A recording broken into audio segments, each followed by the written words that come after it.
thank you to the people who are supporting me on Ko-fi. You guys are keeping me alive.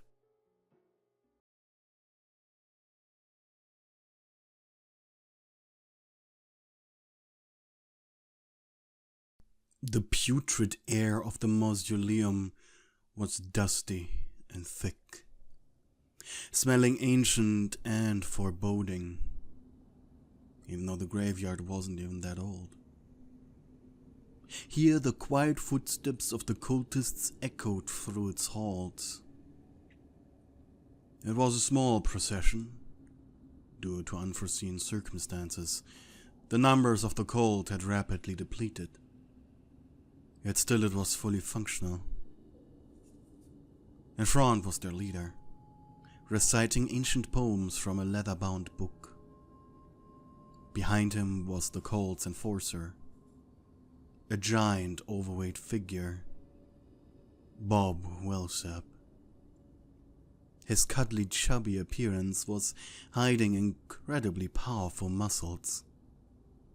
Not to mention, a ritual of life prolonging had given the exceptional ability to take a lot of punishment before going down.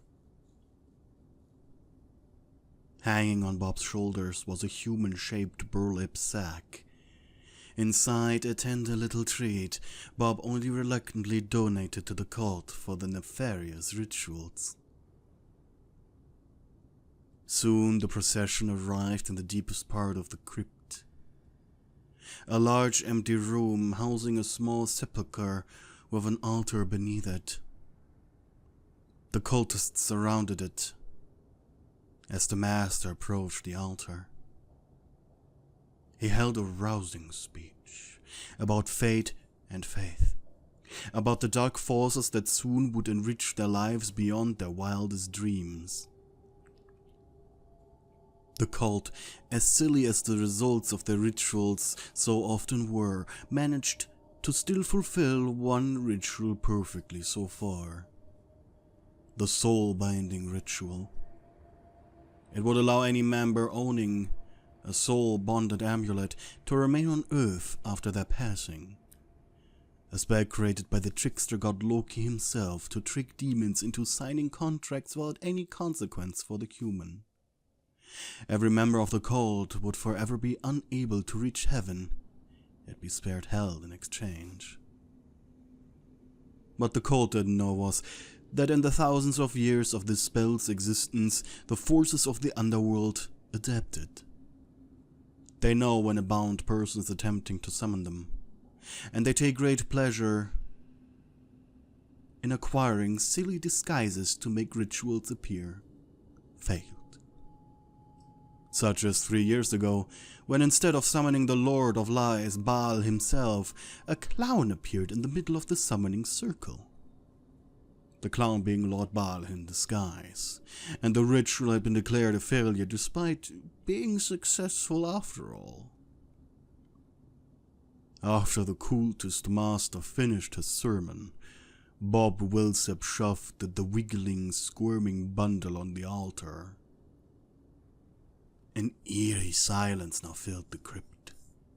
Only the noise of the struggling priest, writhing within the burlap sack, was whining and fighting. The candles the cultists were holding suddenly ignited on their own, as the cultist master, in accordance to the ritual, whispered the incantation. As he spoke, the spark of sentience appears. The malformed, demonic energy that was you, an unnamed demoness of the second layer of hell, began to take shape.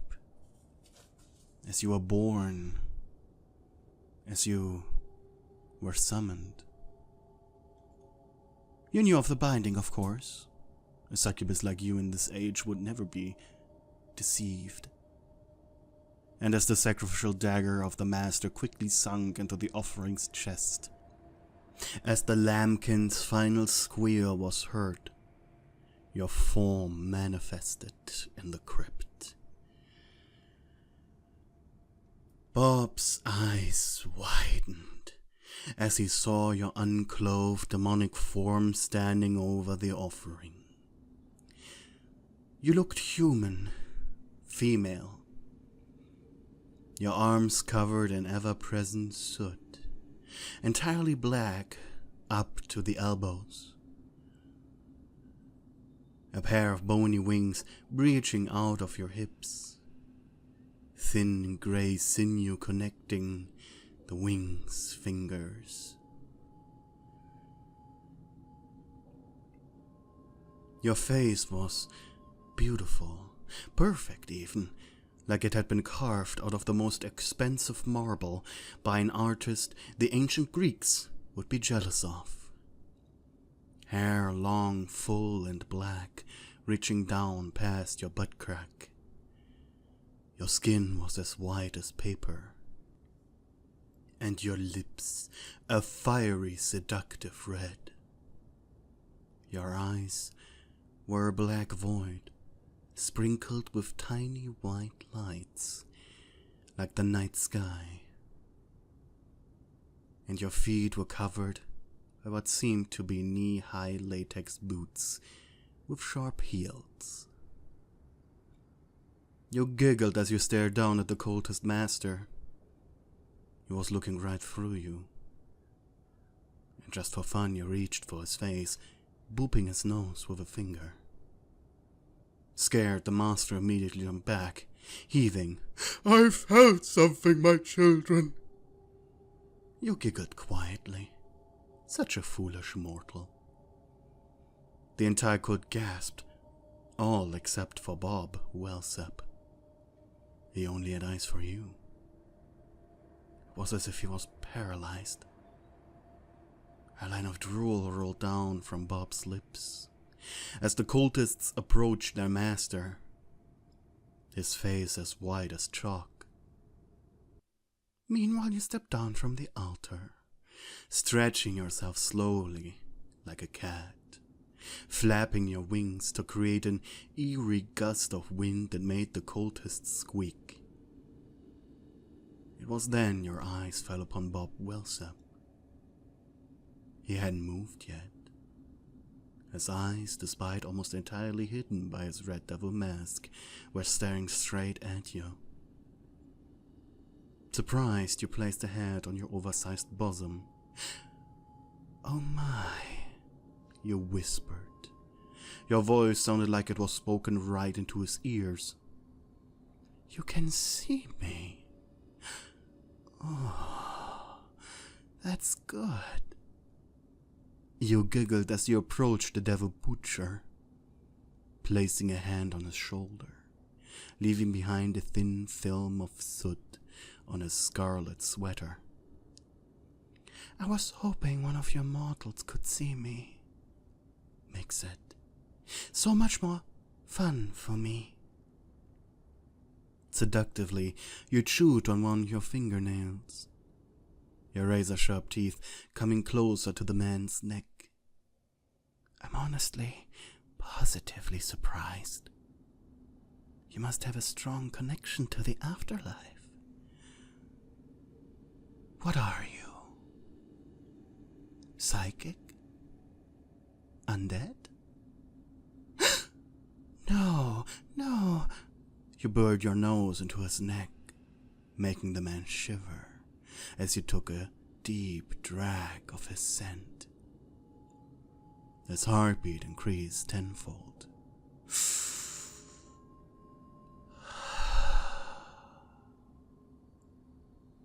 "You are a hunter." You licked your lips, surrounded by death at every chance you can get. Chuckling, you went behind him, before climbing on top of his back, crossing your long legs around his neck. You weren't heavy, yet he could still feel the tightness around his throat as your thighs squeezed him. "Tell me, O hunter, what is your name?" Bob opened his mouth, but no tone dared to escape. Yet you understood. With a singular flap of your wings, you made a gracious landing right in front of him. Bob Velseb. Uncommon name. You took hold of the butcher's face. I'm going to accompany you from here on out. I want you to entertain me. You tilted your head. Are you sure you can do that? His eyes, that until now had either stared into nothingness or had looked directly at you, finally broke as his gaze shifted to the cultists, who were celebrating what they considered a successful ritual.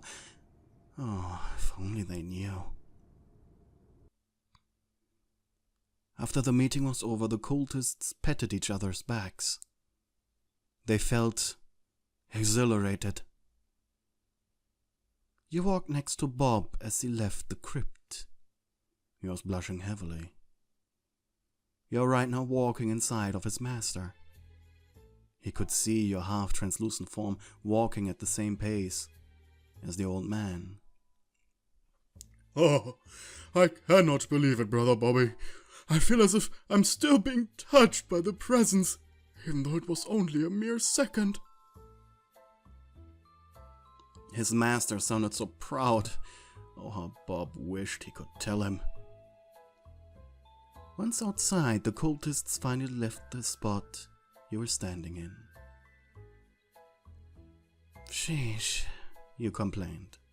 Trying to keep up with this guy's short legs was a nightmare. Bob approached his truck and you followed. A little giddy, you sat down in the passenger seat.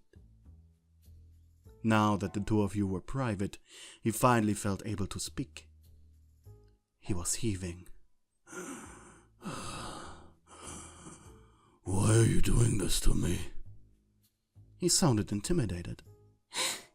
Because I like you a lot, you said. Besides, isn't this what you wanted? You pressed your arms together. Sweat began to build up behind Bob's mask as he turned the keys in his car. How long will you do this? Your presence was distracting him. He had difficulty focusing on the road as you were slightly floating above the passenger seat, playing with the rubber horns of his mask and climbing around the back of his truck. More than once was your shapely buttocks right in his face.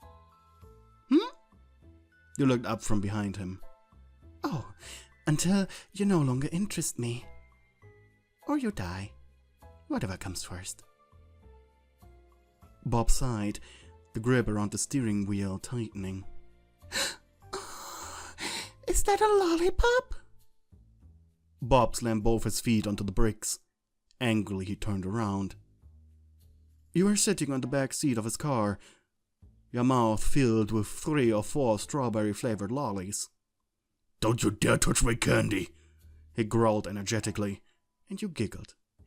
And what, Brother Bobby? You mocked. Furiously, he reached for your throat, but his hand phased right through you. You made a slurping noise as your tongue licked over the sugary treats. But you took one out of your mouth and pushed it past his lips. He blinked as the flavor of your salvia mixed with the strawberry touched his tongue. His eyes immediately rolled back. It was the best thing he had ever tasted. His heart jumped, fingers twitching. He then turned around, lolly still in his mouth, his shaking hands tightly gripping the steering wheel once more. Amused, you leaned in closer to his ear. Yeah, that's right, Brother Bobby. Keep driving, you whispered, your hands gently clamping around his shoulders, your black thumbs massaging into his thigh muscles, making him arc his back as he tried to focus on the road. After all, I've barely even started yet.